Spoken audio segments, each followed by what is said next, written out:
Graça e paz, meus irmãos, sejam bem-vindos para mais uma escola bíblica. Hoje estamos com nosso tema A Igreja e a Sua Missão, com o pastor Jonatas Ribner, da Igreja Batista IBNU, Igreja Batista Nações Unidas de São Paulo, que estará hoje trazendo esse estudo. E maravilhoso a gente começar esse mês da pátria, né, Nando? Então, vamos nessa, vamos chamar Jonatas aqui também, Fernando também vai estar aqui também, iniciando também uma oração, para que a gente possa começar nosso estudo bíblico de hoje. Fernando?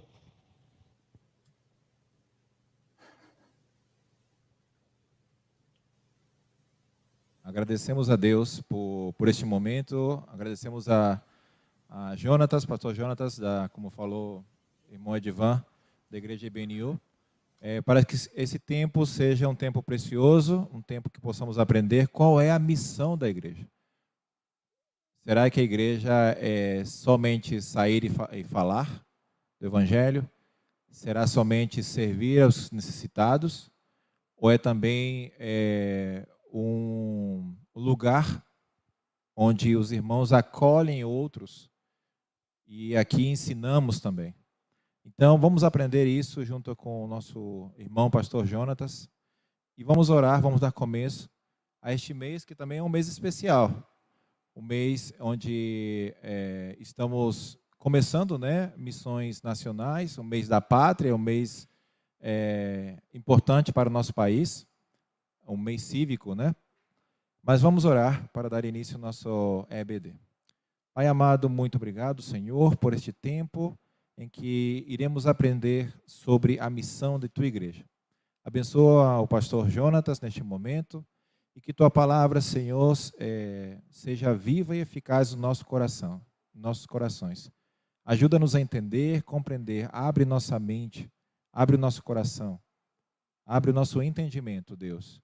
Abençoa a Tua igreja, abençoa a igreja IBNU e como Jonatas em representação. Em nome de Jesus, amém. Amém. Jonatas, então, fique à vontade na sala. Então, agora com o estudo bíblico com você. Abençoe, querido. Boa tarde a todos que nos acompanham, tanto aqui na transmissão, né, já que essa já é uma conexão de uma distância bastante razoável, estando eu aqui em São Paulo, vocês aí em Salvador, então também as pessoas que nos acompanham de outros lugares até do Brasil e de fora, que podem depois, a gente sempre fala aqui na IBNU, né, a gente não sabe quando e onde esse conteúdo chega, então se você está nos acompanhando, seja bem-vindo, Deus o abençoe. E nós vamos tratar de um tema que já aparece aí na tela, que fala sobre a missão da igreja, a missão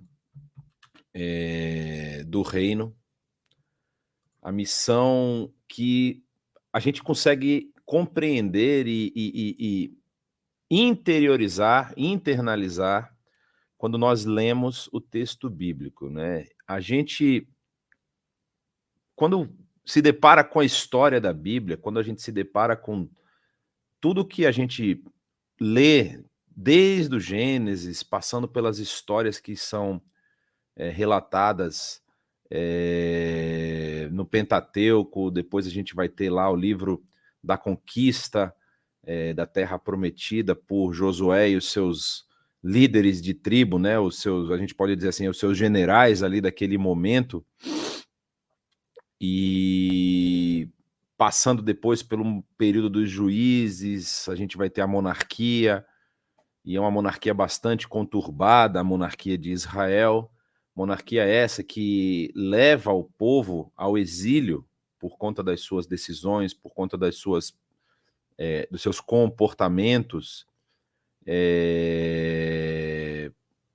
A gente vai ver em tudo isso um reflexo de um plano que está sendo colocado em execução, que foi anunciado desde o Jardim do Éden, não é?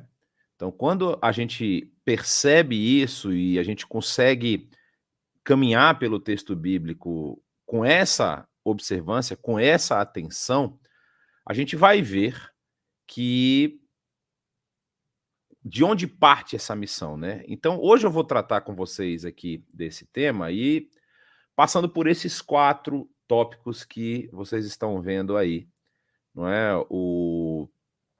Qual é o nosso chamado, primeiramente. Depois nós vamos entender um pouco essa questão do relógio de Deus, qual é o momento que alguns estudiosos entendem estarmos vivendo, né? Em que momento nós estamos vivendo. A grande pergunta que se faz, né? Onde começam esses confins da Terra? Porque durante muito tempo se foi pregado e falado que você deveria realizar missão e fazer essa missão de uma forma, vamos dizer assim, global, total, porém, havia uma espécie de uma divisão dentro das áreas ou das atuações, e a gente vai entender um pouquinho sobre como essa palavra lá em Atos, capítulo 1, ela deve ser interpretada. E, por último, a gente vai entender também, falar um pouco sobre o que nós estamos colocando em jogo aqui, né? Não apenas a missão em si, mas o que significa para nós, para cada um de nós, esse chamado missionário. E começando pelo nosso chamado, né, a gente precisa esclarecer alguns pontos, né? Ou seja, a gente fala muito sobre chamado, às vezes, quando a gente está com quando a gente está com como é que eu posso dizer assim, um tópico muito específico dentro da igreja, né? A gente fala que muitos são chamados, poucos são escolhidos. Aí o pessoal que gosta de Calvino adora esse tipo de abordagem. Tem aquele outro também que o pessoal usa, assim, Deus não escolhe os capacitados, mas capacita os escolhidos. E ainda tem o pessoal que acha que, assim, que consegue enxergar em alguns pontos da história da narrativa bíblica um chamado especial de Deus para a missão. E o que eu quero tentar aqui é desmistificar um pouco tudo isso, né?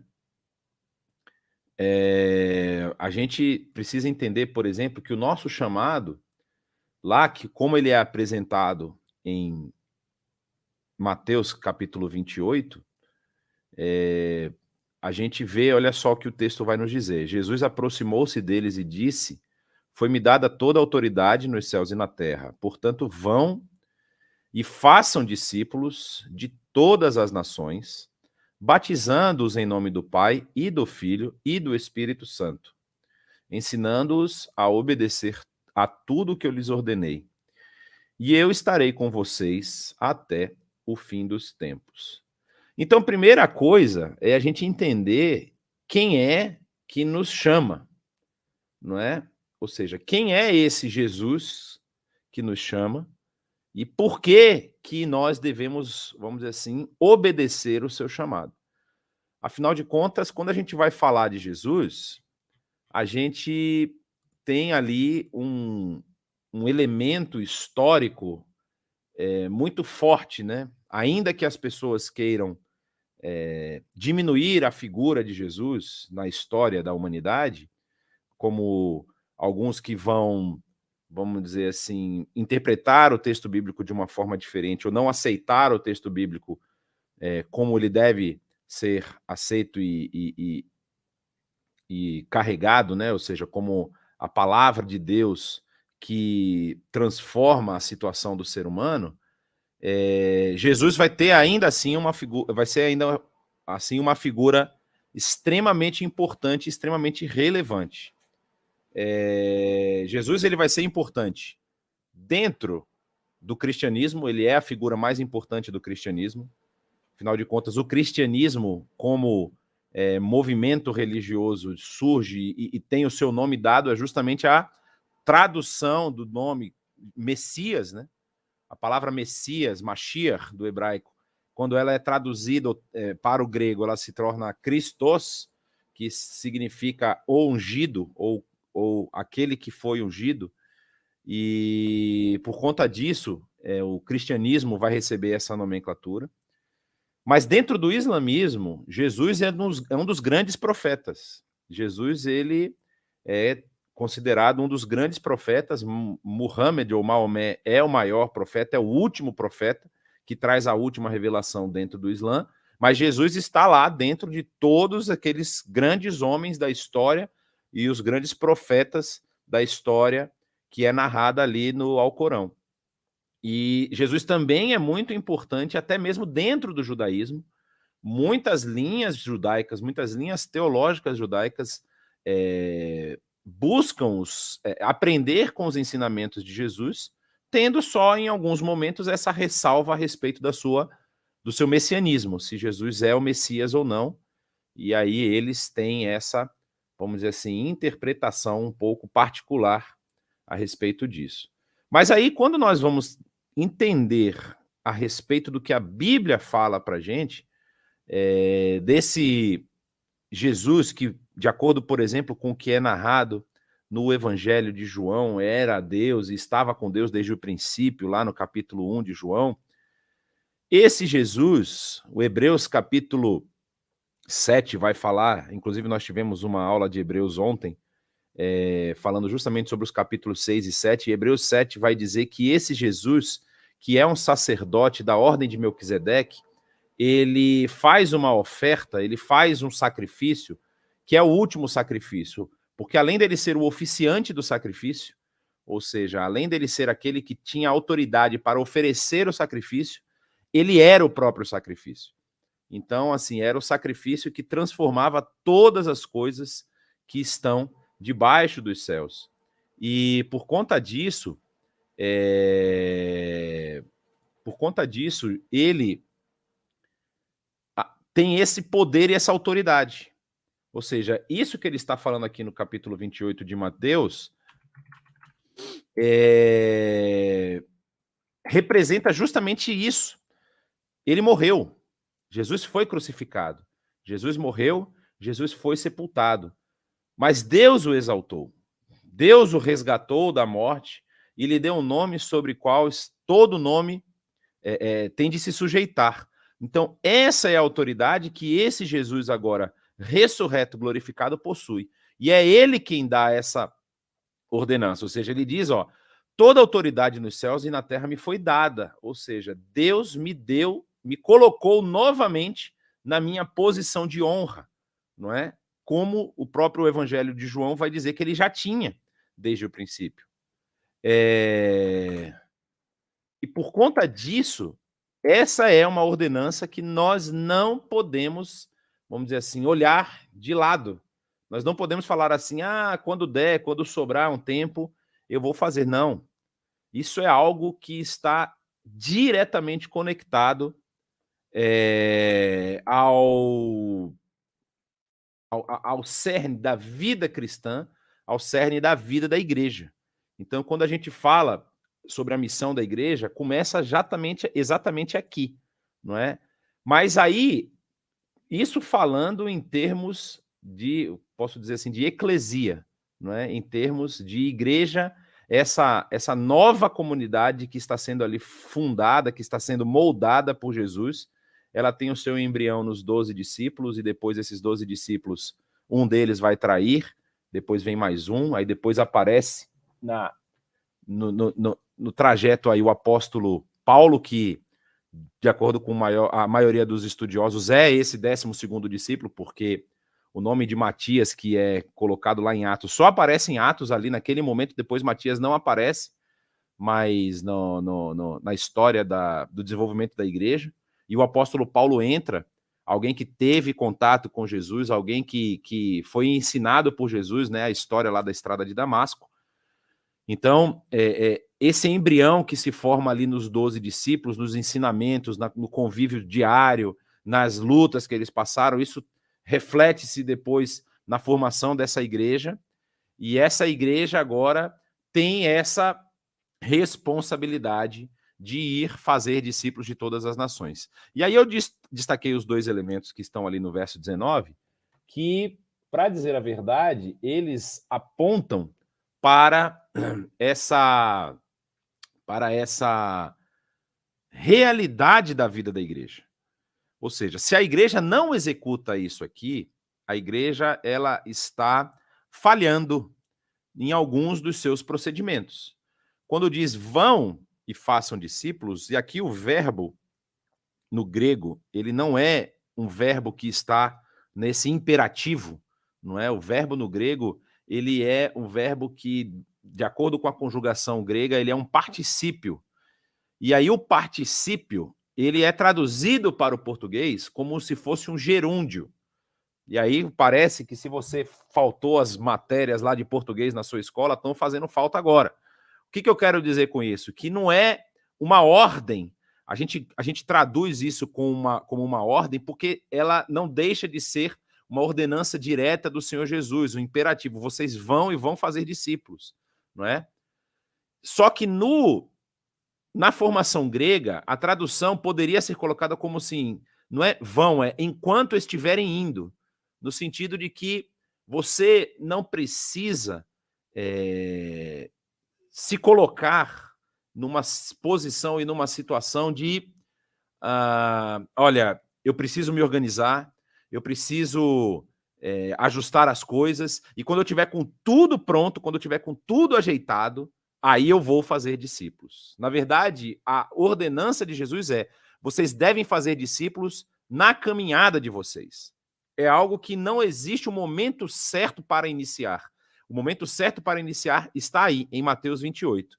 Ou seja, a partir daquele momento se inicia essa caminhada de formação de novos discípulos. E isso perdura por toda a duração da igreja até o final dos tempos, como diz o último verso aqui, o verso 20. Ou seja, enquanto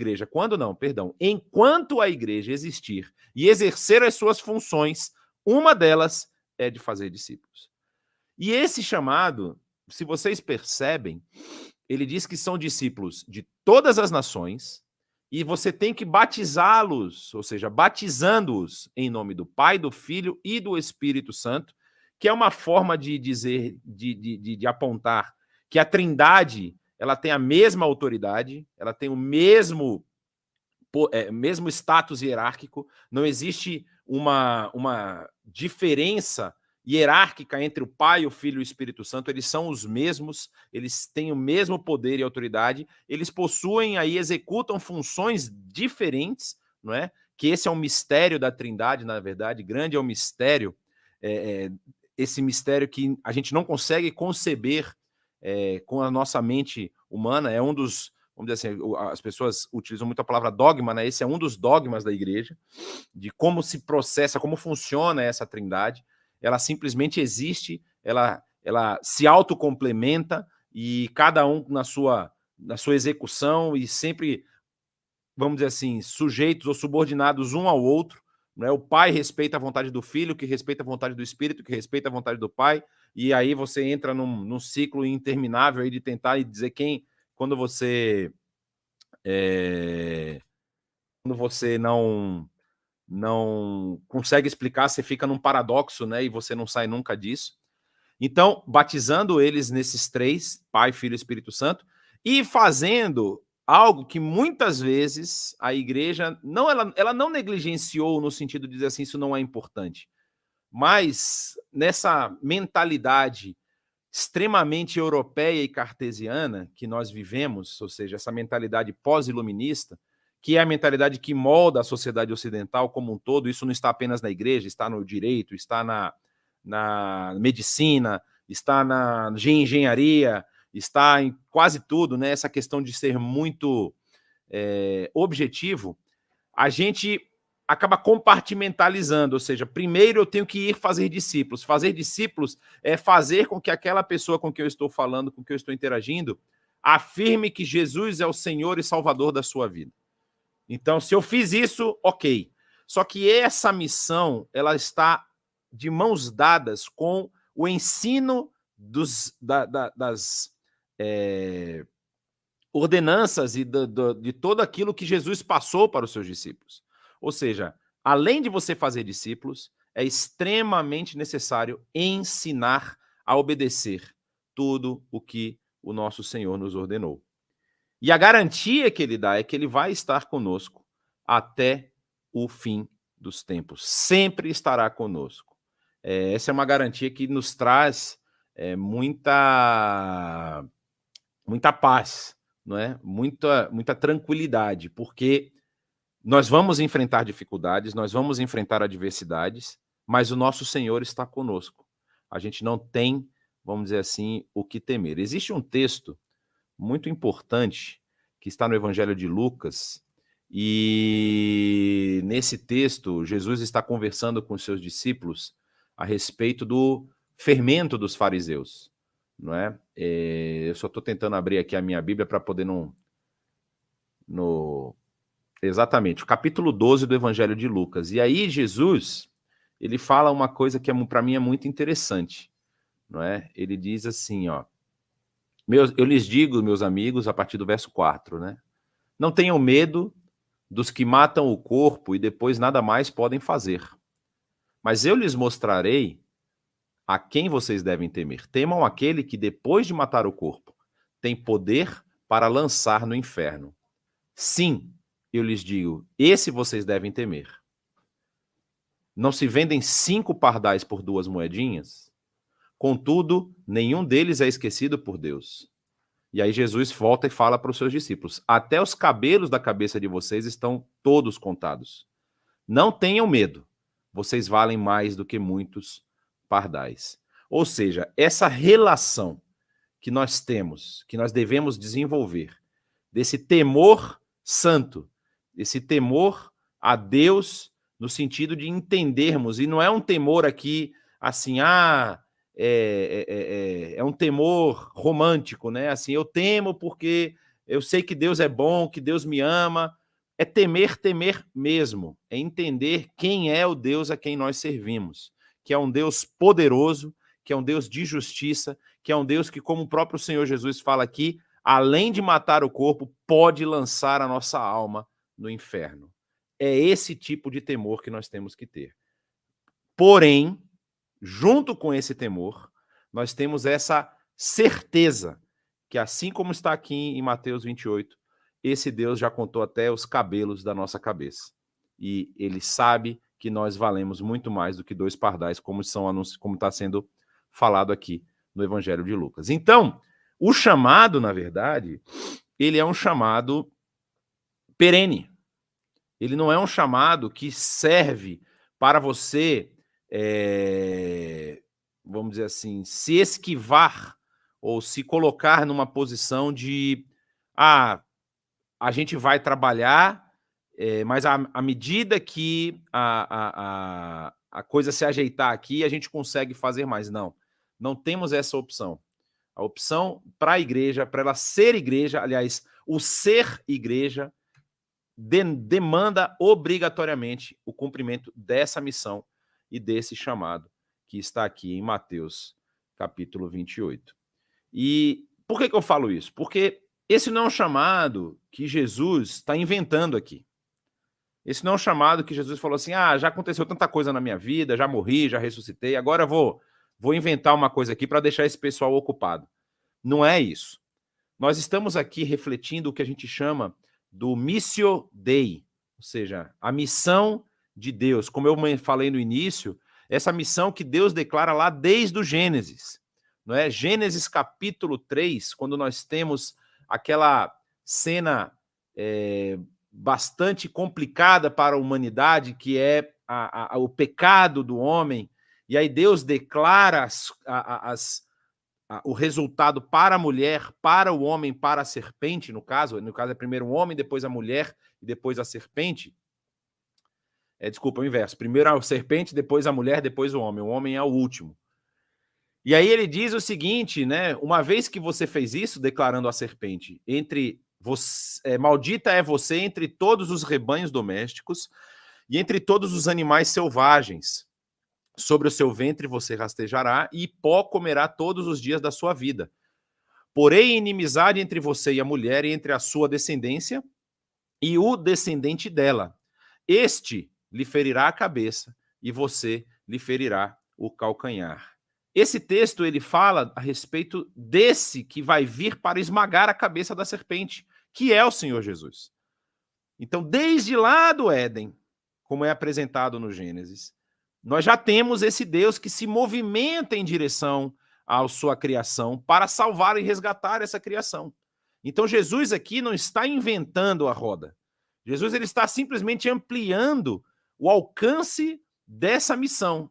Essa missão que começou com o Pai, passou por vários personagens, depois o próprio Filho vem e age para o cumprimento dessa missão. E agora nós temos a presença do Espírito que nos orienta, que nos direciona para o cumprimento dessa missão. Então, esse é um chamado que parte do próprio Deus, a partir do ponto em que ele declara que vai esmagar a cabeça da serpente, mesmo que a serpente, ou seja, a descendência da serpente, venha ferir o calcanhar dele, né? Que foi esse flagelo da morte que o nosso Senhor enfrentou. Continuando, nós vamos entender essa questão do relógio de Deus, ou seja, entendendo para onde nós estamos caminhando. E o que nós vamos perceber? De acordo com esse artigo que foi publicado no Washington Post, que é um jornal extremamente respeitado nos Estados Unidos, essa publicação é de 2015, havia a seguinte pergunta: será que a Europa e a América do Norte estão perdendo o cristianismo? Ou seja, será que, inclusive o texto em inglês está dizendo aqui, será que o cristianismo está morrendo nesses lugares, na Europa e na América do Norte? E aí a resposta lá do artigo era não. Ele está modificando o seu ponto de encontro. Antes, num período muito grande, principalmente logo depois da cristandade ser estabelecida como uma religião oficial, acontece isso primeiro por Constantino, no decreto, chamado Decreto de Milão, que ocorre em 318, na era cristã, e depois em 383, o Édito de Tessalônica, com Teodósio, faz com que primeiro o cristianismo se torne uma religião permitida no Império Romano, depois o cristianismo se torna a religião oficial do Império Romano, que acontece com Teodósio. E aí depois disso, o crescimento do cristianismo se deu na direção da África, o norte da África e toda a Europa. Ou seja, aquela região que encosta ali no Mar Mediterrâneo, na África, e todo o continente europeu, a partir de Roma e de Constantinopla, que hoje é Istambul, começam a preencher a Europa e começam a trazer os povos inclusive bárbaros, povos que vão derrubar o Império Romano, né? No caso ali dos povos bárbaros germânicos que vão derrubar o Império Romano. E o que acontece com esses povos germânicos? Eles se tornam cristãos. Então, assim, durante muitos séculos, esse foi o ponto de concentração do cristianismo. E o cristianismo cresceu na Europa, chegou até a Escandinávia, lá no norte, conquistou toda a Europa, invadiu a ilha britânica e todo o continente europeu se tornou cristão. E aí surge um adversário muito forte, né, um adversário militar que envolvia a religiosidade também, que foi o Levante Islâmico, que aconteceu por volta do 7º século, né, do 6º século, por volta do ano 600 e alguma coisa, que eu não me lembro exatamente a data, que é o surgimento ali do islamismo na região da Arábia Saudita. E esse Levante Islâmico vai caminhar em direção também a Jerusalém, vai conquistar o norte da Europa e vai entrar na Europa, o norte da África, perdão, e vai entrar na Europa através da Península Ibérica, né? Durante 400 anos, os muçulmanos vão dominar ali a Península Ibérica, o famoso período mouro, não é? De dominação daquela região. E por que isso é importante? Porque a realização do povo europeu daquela época foi: nós precisamos continuar expandindo o cristianismo, precisamos continuar levando essa mensagem. E aí essa mensagem ela dá um salto, né? Depois que a Península Ibérica é reconquistada, os muçulmanos não conseguem invadir a Europa até o final, eles param ali na região da Turquia, e ali fica a divisão, né, mais ou menos na Península Grega, ali é onde para o Islã e ali começa o cristianismo, um cristianismo que depois vai se tornar cristianismo ortodoxo. A gente tem toda a história da igreja que envolve isso. Mas em um momento da história se vê a necessidade de envio de missionários para outros campos, e muitas das rotas comerciais são utilizadas para conhecer a necessidade de outras regiões ao redor do mundo. E da Europa, você tem ali a partir de um grupo que sai da Inglaterra e vem para a América, depois que o continente americano já havia sido descoberto, e aí há um movimento da Igreja Católica em conquistar essa região, principalmente a Península, a América do Sul e toda a parte da América Central, que foi de predominância espanhola e portuguesa, e o Norte, que foi de predominância britânica, inglesa, e também franceses, holandeses e alguns outros que também estiveram por ali. Já havia um bom grupo de protestantes naquela região. Então, a Igreja Católica, junto com a Igreja Protestante da Europa, começam a expandir para outras regiões.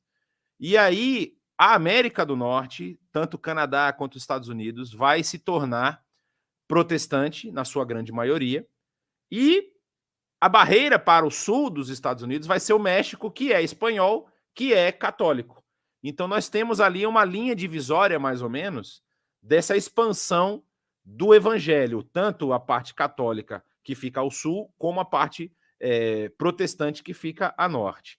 E durante muitos anos, alguns séculos, diríamos aí de 4 a 5 séculos, esses foram os principais pontos de envio de missionários para outras regiões do mundo.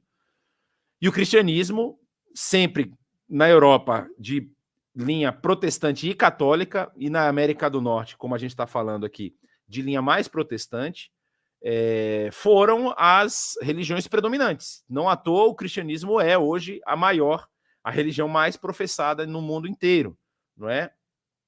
O que acontece?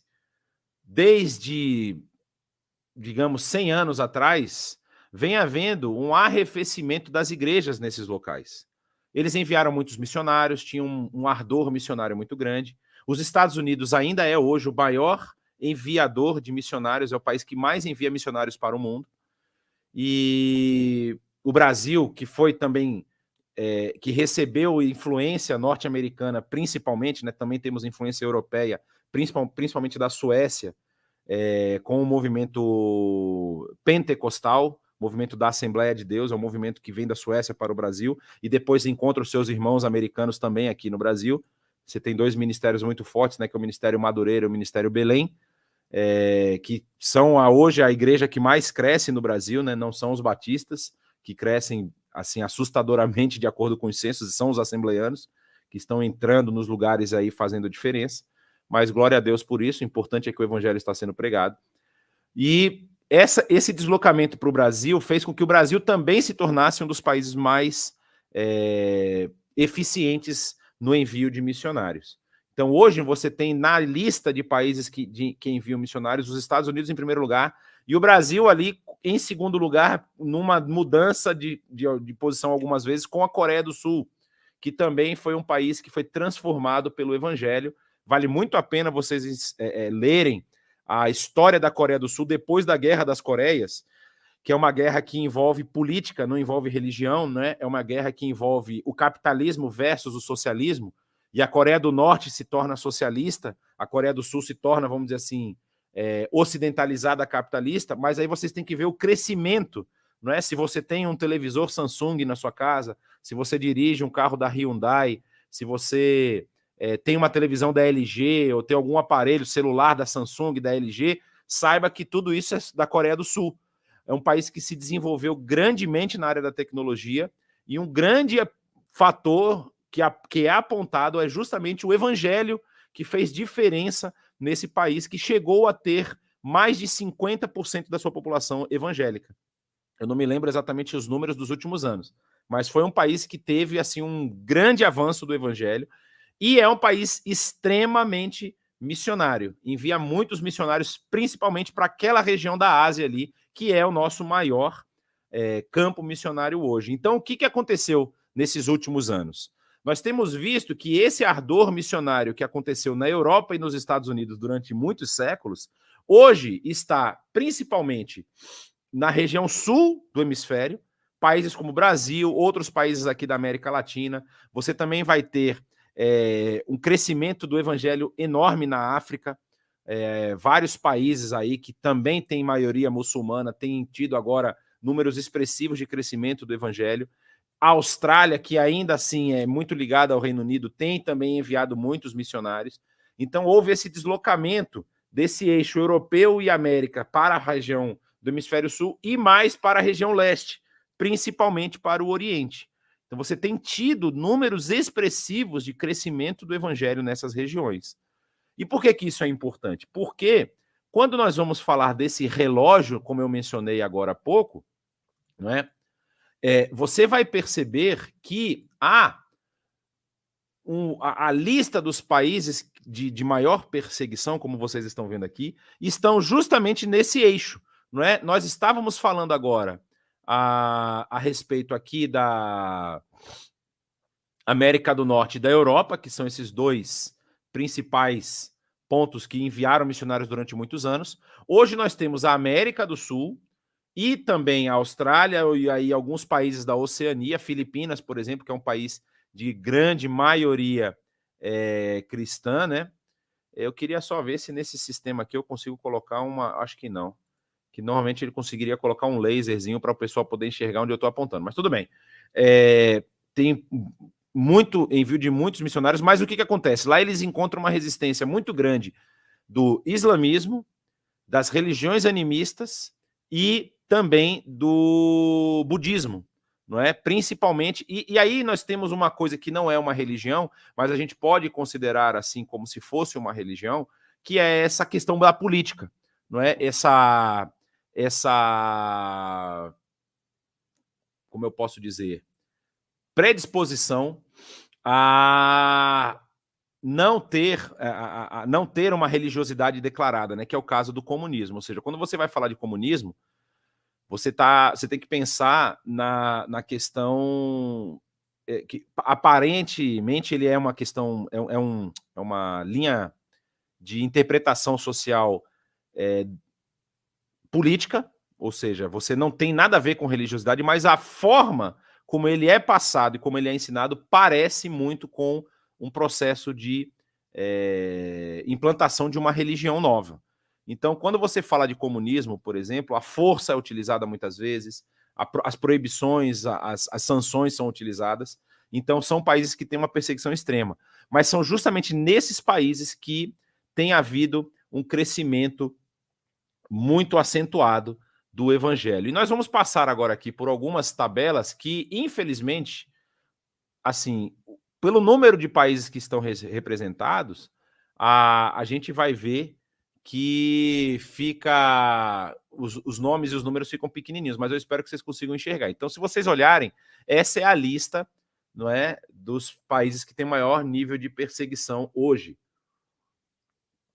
E qual é o tipo de perseguição? Então, você tem o Afeganistão, né, que é uma república islâmica, e a opressão é do Islã mesmo, ou seja, há aquelas situações onde pessoas podem, inclusive, perder a vida e tudo mais por conta da sua fé e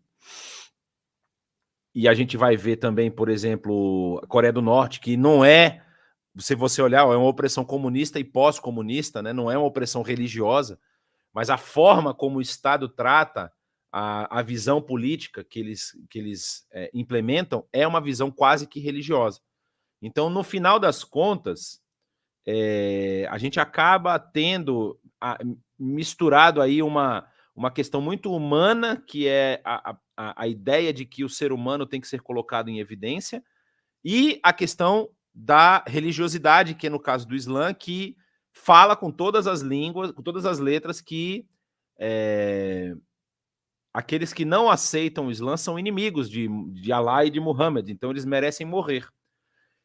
E aí, se a gente continuar a lista aqui, você vai ver a maioria dos países são realmente do Sudeste Asiático, são da Ásia, você tem alguns países africanos que têm crescido muito a perseguição também, como você vê aqui, ó, no norte da África, o Egito e a Argélia. Egito, principalmente por conta da oposição cristã copta, não é? Ou seja, você tem hoje no Egito um governo que é muçulmano, é islâmico, mas ele tenta ser um governo não religioso. Por quê? Porque já houve, em algumas décadas atrás, um governo copta, que é cristão. Então, o Egito existe ainda essa transição, essa mudança de poder, mas o poderio cristão lá também não ajudou muito, porque o Egito é muito pobre e eles não conseguiram resolver muito a situação do país. Então, houve uma volta aí ao domínio muçulmano, a Irmandade Muçulmana, que é o grupo mais forte lá no Egito, e você tem essa opressão islâmica acontecendo lá também. Então, a gente vai chegar aqui, eu não vou passar por todos, olha, alguns da América Latina surpreendem um pouco, por exemplo, no México, nós temos muita perseguição do narcotráfico contra as igrejas, porque as igrejas retiram as pessoas das drogas e protegem essas pessoas, e aí o narcotráfico mata os líderes religiosos porque estão tirando a força de trabalho deles, né?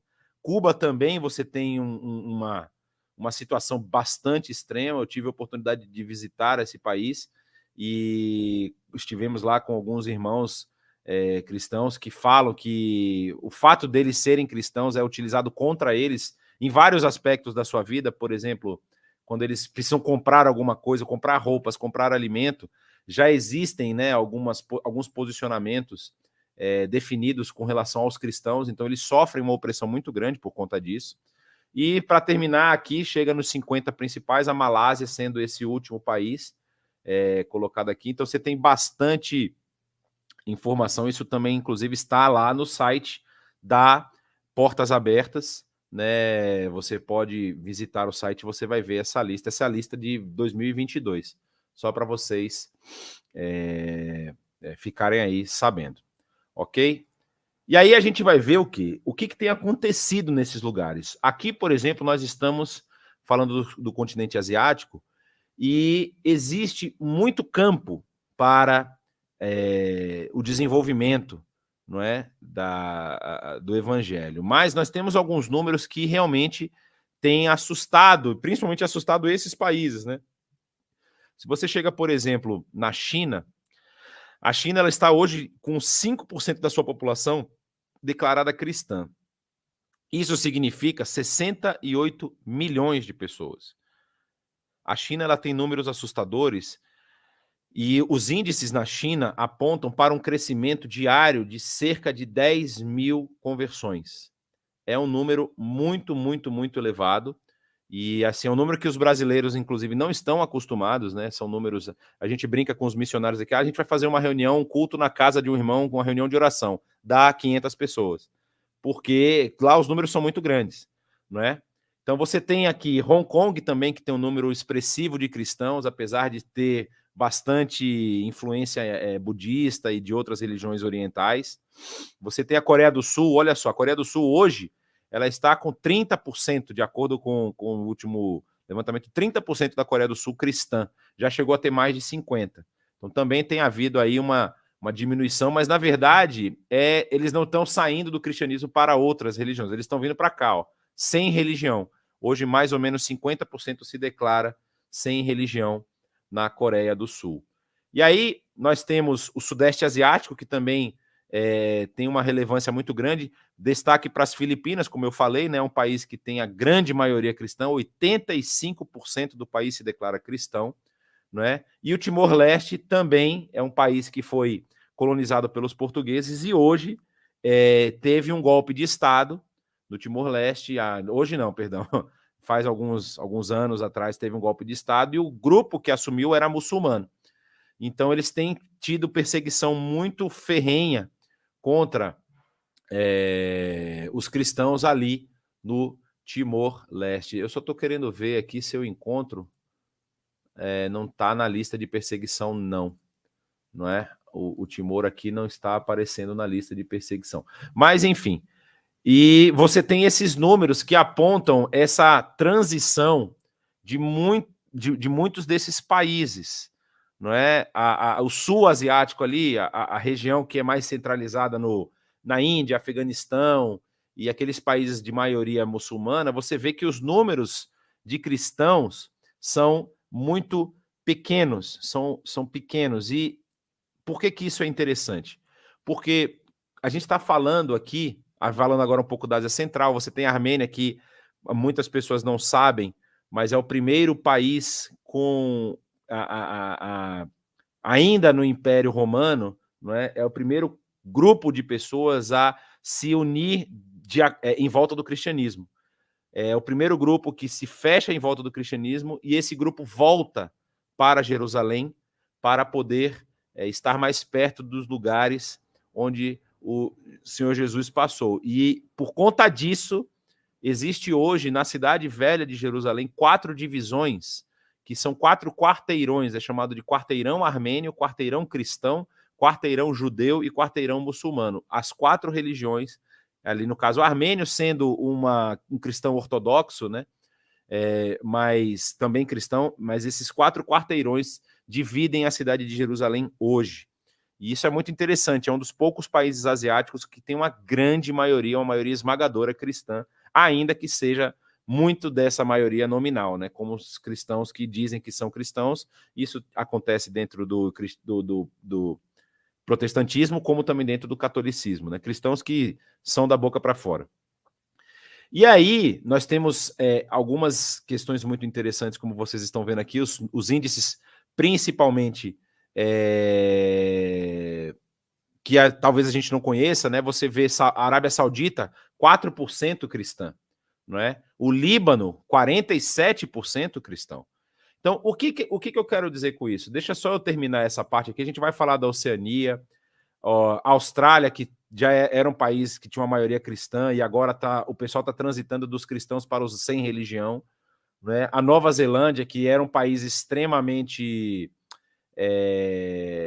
tribal, né? Tinha muitas religiões animistas e tudo mais, tem crescido o cristianismo lá, porém também tem um grande povo sem religião lá.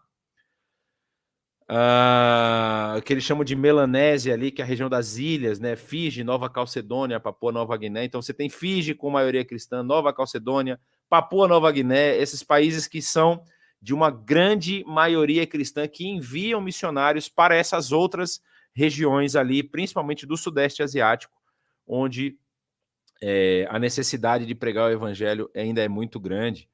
Você tem mais essas outras ilhas. Essas ilhas, a maioria delas, elas são ilhas colonizadas por ou europeus ou americanos. No caso de Guam, por exemplo, existe uma base norte-americana lá, uma base de guerra. Então, por isso, a ilha é praticamente toda cristã. Também essas outras ilhas menores, ou são franceses, ou são ingleses, que têm ali o controle, espanhóis também. As Filipinas era uma ilha que tinha o controle da Espanha, que foi devolvida há pouco tempo atrás. Então, por isso, tem essa grande presença cristã nesses lugares. A mesma coisa acontecendo com a Polinésia. Então, é uma região bastante interessante do seu crescimento, do seu aumento ali da presença cristã naqueles pontos. E aí na África não temos exatamente, porque os números na África são mais complicados de levantar. Então na África você tem esse número que eu trouxe aqui, que é um número mais generalizado, mas ele aponta já para quase que metade da África como cristã. E esse é um levantamento mais moderno, ele é de 2014, se eu não me engano.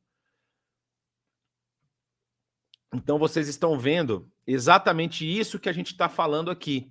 Você tinha essa parte roxa, onde eles têm uma população declarada, mais de 50% da população se declara cristã.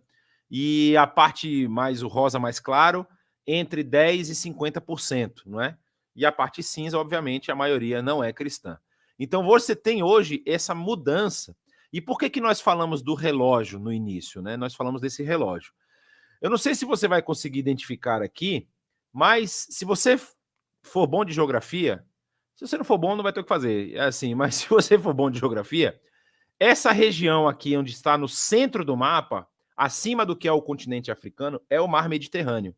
Não é? Existem algumas ilhotas ali no meio, você tem a ilha de Malta, você tem a ilha da Sicília, você tem a ilha de Creta, e no lado aqui você tem a ilha de Chipre, e ali você tem um pontinho meio róseo, que é a região onde está Jerusalém, é a região de Israel. E se você olhar, o cristianismo surge nessa região, de acordo com o livro de Atos, e ele sobe. E ele sobe, ele passa pela península da Anatólia, que é a região da Turquia, que já está ali beirando o mar Mediterrâneo, e pelo norte da África, e pela Europa, e ela começa a avançar na direção oeste. E aí ele dá o salto, chega nas Américas, e aí também tem essa questão da expansão norte, e aí vai para... A Rússia não conta, né? Porque a Rússia está quase toda do lado de cá do mapa. A região das grandes cidades está aqui, ela tem um grande pedaço da Rússia que é deserto gelado, vamos dizer assim. E aí, esse salto para as Américas faz com que também se chegue ali à região sul da África, pelas colonizações, pelos colonizadores. Então, portugueses, espanhóis, depois holandeses, depois britânicos, italianos também colonizam algumas coisas no norte da África, os alemães chegam por último aí nessa expansão territorial, porque eles se unificam por último. E aí todas essas regiões, eles começam a ouvir e começam a professar o cristianismo. E havia ainda um pedaço que o cristianismo nunca havia tido números expressivos, que é justamente na Ásia. E aí, se você percebe esse relógio que vem caminhando, ele passa da América, dá a volta no globo, e ele vai sair agora do outro lado, ali na região da Coreia, do Japão, e está entrando no território chinês, e com muita força. E ele está entrando na China, está entrando no Sudeste Asiático, naqueles países como Bangkok, Tailândia, Malásia, Mianmar, todos esses países na Índia, tem havido um crescimento desse número. E aí se fala, de acordo com os estudiosos, que esse relógio vai chegar novamente até Jerusalém. Então a missão da igreja, que tem exercido esse papel, tem feito com que esse relógio ande. Porque vocês lembram que Jesus lá, no Evangelho de Mateus também, capítulo 24, ele deu uma declaração que é utilizada como a declaração para nós, vamos dizer assim, calcularmos, não é? Quando vai acontecer essas coisas, ou seja, aquilo que Jesus fala lá no capítulo 24 de Mateus, né, quando ele dá o sinal do fim, os sinais dos fins dos tempos. E aí ele diz que verso 12 do capítulo 24, perdão, verso 13, 12 e 13, né, do capítulo 24, vai dizer o seguinte: devido ao aumento da maldade, o amor de muitos esfriará, mas aquele que perseverar até o fim será salvo. E aí vem o verso 14, que é o verso que muita gente ouve. E este evangelho do reino será pregado em todo o mundo como testemunho a todas as nações. E então virá o fim. Então os estudiosos, eles falam que essa volta no globo vai acabar novamente de onde saiu, que é Jerusalém. Quando o evangelho for pregado a todas as nações, chegando em Jerusalém, e as nações tiverem esse testemunho claro a respeito do que é a salvação em Cristo Jesus, vai chegar o momento do fim. Por isso que nós falamos desse relógio que está rodando aí e está chegando já no seu final. E aí a gente fala dos confins da terra, que é o aqui, o lá e o acolá. Que quando a gente vai analisar os dois evangelhos, na verdade, os dois evangelhos não, os dois livros do evangelista Lucas, a gente tem uma estrutura que nós chamamos de quiasma. O que é o quiasma? Ele começa numa posição, vai se aproximando de um ponto, de um tema central, e depois ele vai voltando para a posição original. Se você pega o início e o final de todo o trabalho que Lucas escreveu, desde o nascimento de Jesus até a prisão do apóstolo Paulo, nós podemos perceber isso que está aqui demonstrado, né? A gente vê que Jesus nasce sob o domínio romano.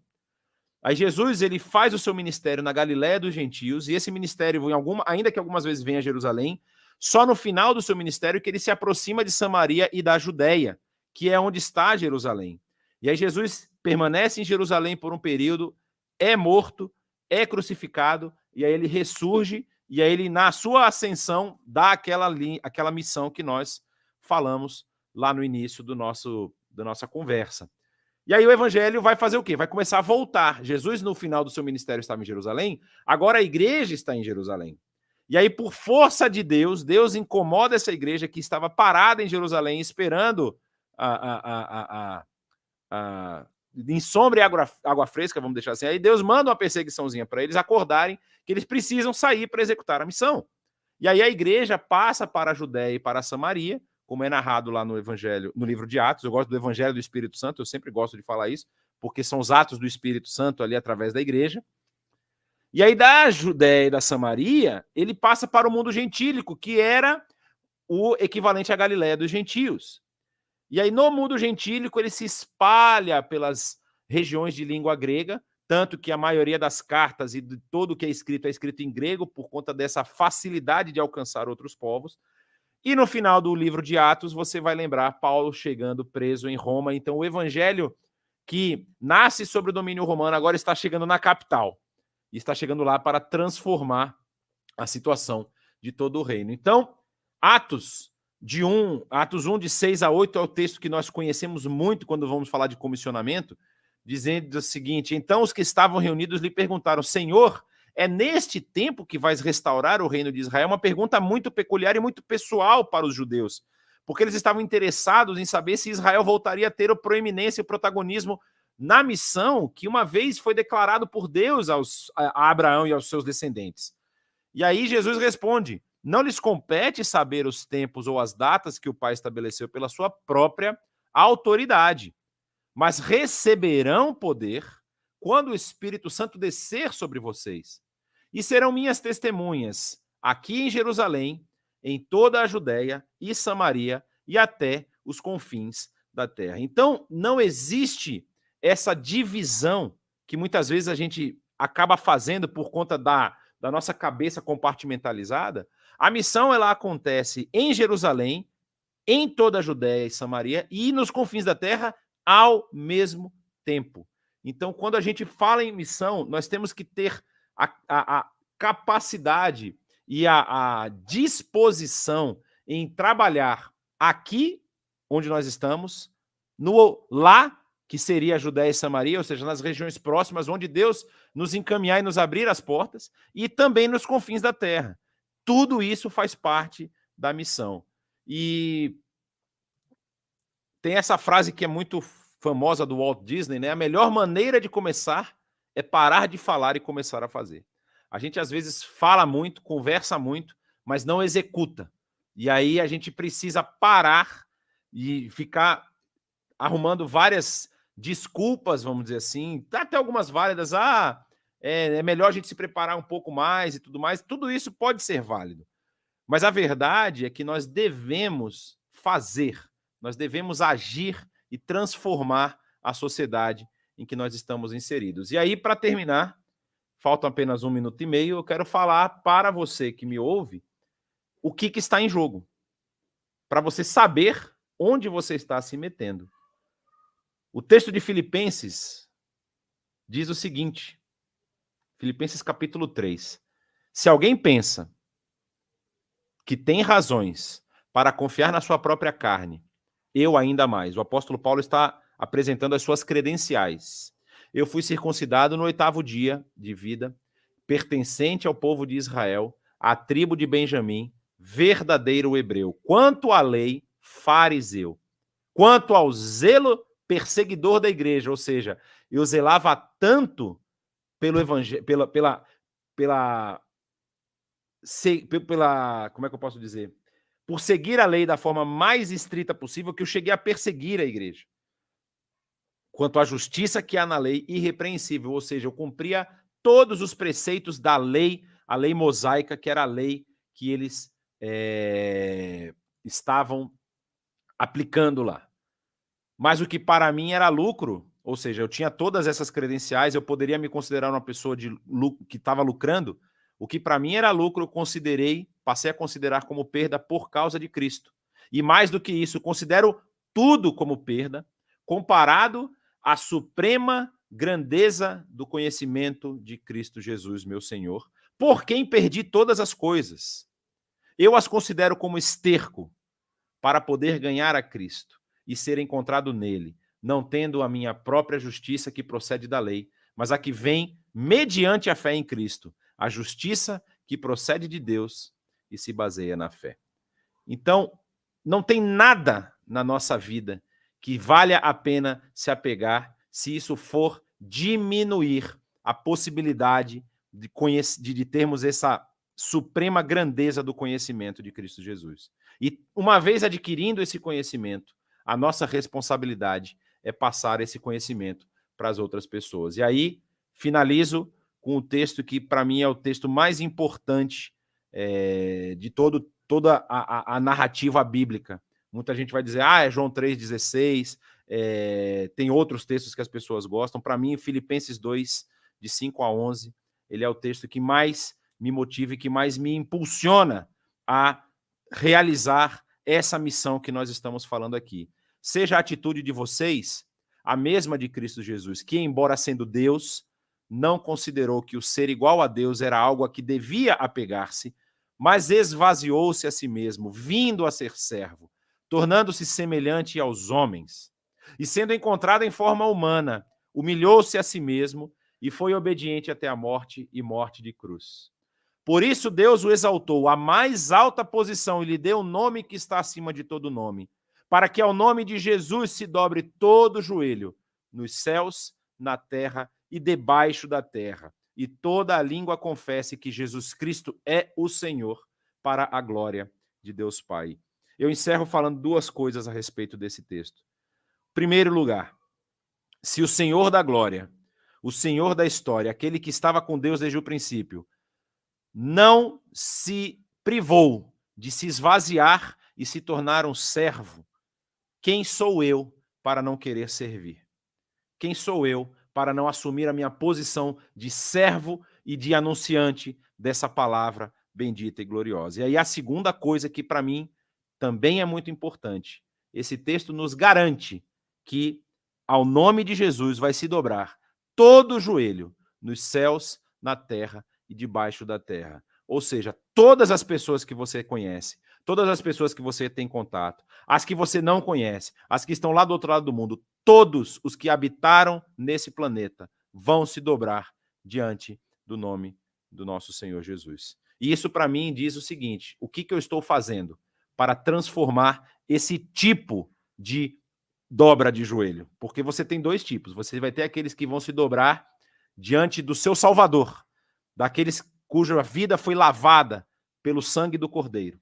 Esses vão se dobrar em alegria, em exultação, por estarem conhecendo, vendo o seu Salvador. Mas você vai ter aqueles que rejeitaram, que nem atentaram para essa salvação, porque não lhes foi explicado o que significava isso. E aí está o papel da igreja. A igreja deve ir, anunciar e transformar a vida dessas pessoas. Que Deus os abençoe e que Pérola continue sendo esse canal de bênção na vida das pessoas que ela tem alcançado. Amém. Glória a Deus. Que maravilha de explicações em relação à missão da igreja. É muito rico as estatísticas, né, entregadas, que são atuais, e ainda falta muito por fazer. Temos muito o que fazer, e como o Jonatas disse, né, ou como o Walt Disney disse, melhor ficar calado e fazer, que é o mais importante. Com isso, nós também temos como praxis perguntar à igreja, né, que estão aqui, se alguém tem mais algum comentário a fazer. A irmã Jussara já está aqui na frente, então vou dar o passe para ela. Ô Jonatas, boa tarde, muito obrigada. O pastor Rosivaldo Araújo, já falecido, ele tem essa mesma linha que você colocou. Porque a gente pensa assim, a Europa, né? Algumas igrejas estão fechando, mas o evangelho já chegou lá. O que cada um vai fazer é problema de cada um. E você falou muito bem que está dando essa volta e que vai chegar em Jerusalém, e aí toda a terra teve conhecimento de Deus. Isso abriu muito os meus olhos, porque quando o Fernando fala assim, temos muito o que fazer, temos no nosso viver diário como cristão, pessoas perto da gente que não têm compromisso, o maior presente que a gente pode dar é Jesus, mas em termos macro, é isso que eu quero te perguntar.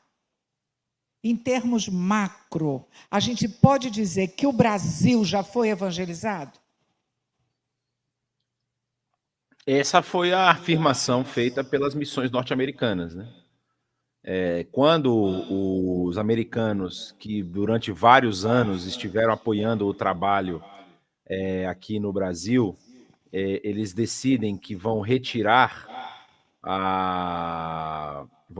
os apoios daqui, porque eles têm outros lugares no mundo que eles querem apoiar, a afirmação deles é essa: nós vamos retirar porque o Brasil é um país evangelizado.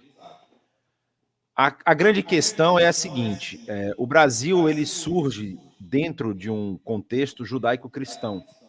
Então é diferente, por exemplo, de um país do Sudeste Asiático e outros lugares onde você tem um contraste claro e direto a respeito do que é o cristianismo e do que é uma religião local, como o hinduísmo, como o budismo, como o próprio Islã, e essa diferença, né? Agora, no caso do Brasil, o Brasil, ainda que a evangelização que veio aqui foi uma evangelização como é que eu posso dizer? Eu não vou dizer que contrária, de luta contra o catolicismo, mas é uma evangelização que aponta para essa primazia da palavra de Deus, que é uma situação ainda a ser resolvida no catolicismo. O catolicismo ele coloca alguns elementos externos da Bíblia ao mesmo patamar da palavra de Deus. Então isso é um fator, vamos dizer assim, complicador no caso deles. Alguns éditos papais, algumas encíclicas, elas têm o poder de interpretar o texto bíblico de uma forma muito específica. E o protestantismo vem para romper isso.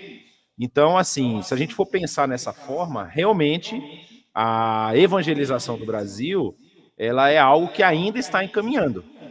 É por isso que Jesus não fala assim: no dia que vocês acharem que Jerusalém está tudo ok, pode ir embora e vão evangelizar outro lugar. Não. Jerusalém, além do que, nós temos uma sequência de gerações, né? A geração que foi evangelizada há 60, 70 anos atrás, talvez não está mais nem entre a gente. E aí nós temos uma nova geração que às vezes absorve conteúdos e conceitos que até são meio equivocados, tanto através do catolicismo e algumas religiões cristãs protestantes que também têm outras vertentes, e ainda há regiões onde você tem bolsões de, vamos dizer assim, como a gente pode dizer, bolsões de Que ainda não tipos, conhecem, né? Não, que assim, até conhecem, mas, por exemplo, existem regiões no Brasil onde o espiritismo é muito forte.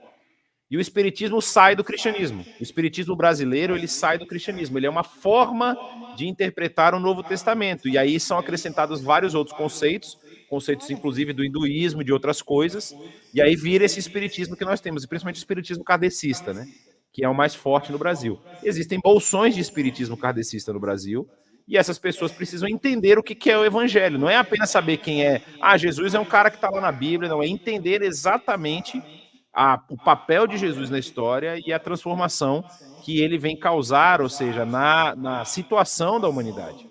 E aí a pessoa, com essa informação, ela pode aceitar e acreditar ou não. A aula que a gente deu aos Hebreus ontem, a gente falava muito sobre isso, a questão da apostasia. Porque a apostasia, muitas pessoas associam a apostasia a um abandono da fé, ou seja, como se a pessoa tivesse sido salva e abandonou a fé. Não é isso que o texto bíblico trabalha. A gente trabalha com uma ideia de uma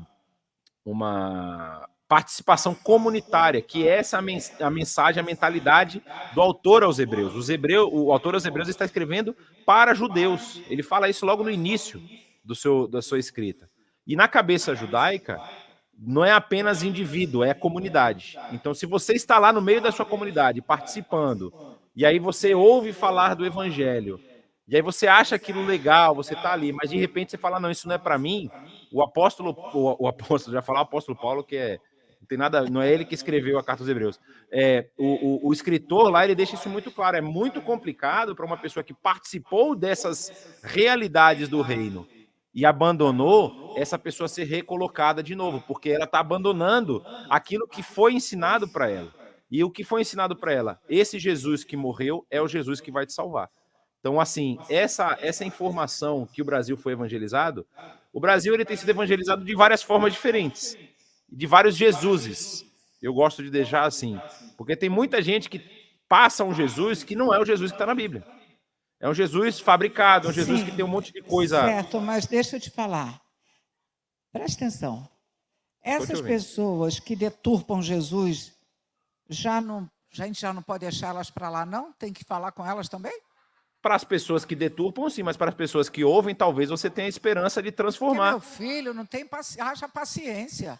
Mas o que você tem que fazer? A questão é a seguinte: dentro da vida cristã, você tem esse marco temporal, não é? Da transição, do momento em que você entendeu o que você precisa fazer. E essas pessoas que ouvem esse tipo de Jesus deturpado, elas talvez não passaram por isso. Então, o que acontece? O pregar o evangelho para essas pessoas pode significar que elas vão ter uma compreensão correta, bíblica, a respeito de Jesus. Então, Fernando e Jonatas, Edivan, Kaique, Wagner, Ana Paula, Arno, eu, Sueli, Marcos, Patrícia, Linda, Priscila, Patrícia, as que estão lá fora, o Clebson, que já saiu, essa turma toda, presta atenção. Nós temos que nos exercitar de uma evangelização diferenciada. Não é isso? A pessoa tem que entender. A escolha é dela. Então, às vezes, nós como igreja não estamos fazendo isso. A gente vai, bate um papo, quer vir à igreja, quer conhecer Jesus e a gente dá tchau. Então, se é por aí, nós precisamos dedicar mais tempo a essas pessoas. Espera aí, antes de sair, eu vou te explicar. Não é? Porque quem é que tem feito isso? Vai fazer uma visita e genuinamente só sai de lá depois que confrontou a pessoa. Você entendeu quem é Jesus? Qual sua decisão? A gente fica cheio de dedos para falar com as pessoas. Vai na nossa igreja. E a gente está perdendo tempo. Porque aí tem que voltar essa pessoa 2, 3, 4 vezes. É logo na primeira tacada. Não é não, Jonatas? Eu não sou muito fã dessa abordagem, não, mas tudo bem. Ah, não é não, meu filho? Não, a questão não é porque, assim, o evangelho ele tem uma característica muito interessante. É claro que quando a gente vai analisar o que acontece na igreja de Atos, a gente vê tanto o apóstolo Paulo quanto os outros apóstolos. Oi? Não, uma criança chorando aqui, mas foi Vicente. Então a gente vê, por exemplo, a experiência da igreja ali, que é uma experiência pautada pela força do Espírito. Ou seja, o Espírito ele está confirmando para aqueles homens e aquelas mulheres da comunidade de Jerusalém que agora a missão estava com eles. Não é? Então os apóstolos, eles tiveram Jesus durante 3 anos. E aí Jesus era o que resolvia os problemas. Não é? Jesus estava com fome, multiplica o pão. Estamos na tempestade, ele fala para o mar se acalmar. Então Jesus estava resolvendo o problema. Jesus passou a missão para eles. Então o Espírito vai confirmar, e não apenas confirmar a vida daqueles apóstolos, como também vai confirmar o alcance, o alvo dessa missão. Então começa convertendo 3.000 em Jerusalém no discurso de Pedro, depois lá no capítulo 4 vai dizer que 2.000 pessoas se achegam a eles também, depois chegam os samaritanos, que para os judeus era um povo imundo, que nunca poderiam ser resgatados, e aí os samaritanos começam a receber o Espírito, e aí o pessoal fala, opa, então nossa compreensão do Espírito está equivocada. A gente está pensando que o negócio é nosso e, na verdade, não é. É Deus que faz. É Deus que vai determinar para quem vai. Claro, sim. E aí depois entra em Cornélio, que é um romano, e opa, até gentil. Então, assim, essa mudança do Espírito ali em Atos, por isso que ela é uma mudança muito mais radical. O que eu entendo hoje como evangelização eficiente? Claro, você perguntar para a pessoa se ela entendeu, mas você também ouvir da pessoa o que ela tem dentro dela. Porque o que acontece? Essas pessoas, muitas vezes, elas tiveram experiências ruins com o dito grupo dos evangélicos, não é? E isso é muito complicado. Então, assim, às vezes, por exemplo, tem um grupo aí que é muito famoso de ficar batendo nas portas, principalmente nos domingos, né? Aí bate na porta e quer dar a palavra. A pessoa estava dormindo. A pessoa estava dormindo, você bateu na porta, a pessoa não vai querer ouvir nada. Né? Então, assim, você tem que ter uma estratégia. O que eu acho que funciona melhor, para mim, a melhor estratégia é convivência.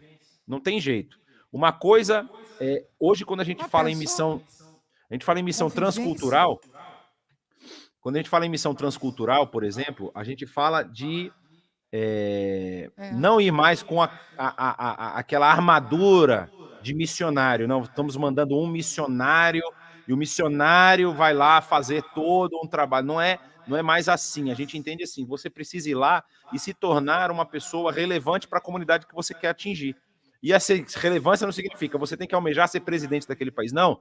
Faça alguma coisa que as pessoas tenham contato com você e você possa conviver e demonstrar esse evangelho através da sua vida. Porque é assim que você vai transformar as pessoas. Aquela evangelização que era panfletagem e tudo mais, aqui em São Paulo, por exemplo, é proibido entregar panfleto. Não por causa dos evangélicos, por causa das campanhas políticas. Imagina São Paulo, 20 milhões de habitantes, cada um com um panfleto na mão. Se cada um jogar no chão, são 20 milhões de panfletos na mão. Então, assim, eles proibiram. Você não pode mais fazer esse tipo de coisa. Existem estratégias que funcionam, existem estratégias que você precisa repensar. Cada local vai precisar ser avaliado, vai precisar ser visto, e como você vai aplicar isso. Aqui, por exemplo, Portugal é um problema. Portugal, se você for pensar, então vamos trabalhar em convivência em Portugal. Os pequenos grupos em Portugal não funcionam, porque ninguém quer ir na casa de ninguém. Então, como é que você faz um pequeno grupo que cada um está na sua casa? Não funciona.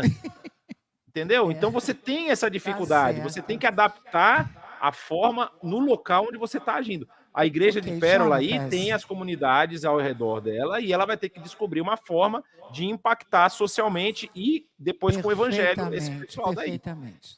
Ok, eu quero fazer uma proposta para você, para Fernando, para a liderança, num dia com mais calma, sem tempo marcado, nós podemos discutir profundamente essa questão de levar a mensagem, não é? E realmente o que tem acontecido aqui entre nós, de pessoas que estão se achegando, é justamente por causa da convivência. Então, nós precisamos fazer algo diferente. A gente está morrendo de dó, mas a gente vai ter que encerrar. Eu tinha mais uma pergunta, ia dar chance para alguém, acabou a chance. Boa tarde, guardem, no próximo domingo vocês falam, por causa do nosso tempo. Mas o pastor quer falar?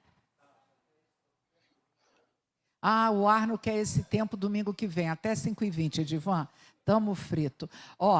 Querido, olha, não tenho palavras para agradecer. Quando você Era uma hora falou só? da Coreia... Ninguém me falou nada, eu fui falando. Era menos de uma hora. É porque você está acostumado com os podcasts aí que vocês ficam 2, 3 horas conversando, que é uma delícia. O nosso é mais reduzido, mas a gente vai partir para um outro estilo com tempo maior. Mas uma coisa que me tocou muito quando você falou da Coreia do Sul. E numa outra oportunidade, eu gostaria que você trouxesse para a gente uma estatística do evangelho e o progresso no país. Tá? Quando você falou, quando tem uma Samsung, LG, tal, isso é Coreia do Sul. Já teve um tempo de mais de 50% de cristãos. Tá? Então, querido, muito obrigada, de coração. Deus te abençoe grandemente. Deus abençoe vocês também. Tá bem, mas muito bom, muito bom. Tem outras coisas que depois eu vou falar com você no particular sobre a sua aula de hoje, que eu fiquei encantada. Tá? Então, olha, o pessoal está mandando tchau. Dá tchau, pessoal. Eu estou mandando tchau que o pessoal está dando para você, porque agora aqui está metido. Aqui tem uma câmera lá em cima, né, que não dá para virar. Dá? Como é que vira? Tchau, meu bem. Muito, muito obrigada. Abriu com chave de ouro. A igreja é a sua missão no mês de missões. Deus te abençoe. Tchau, Amém. tchau. Tchau, tchau.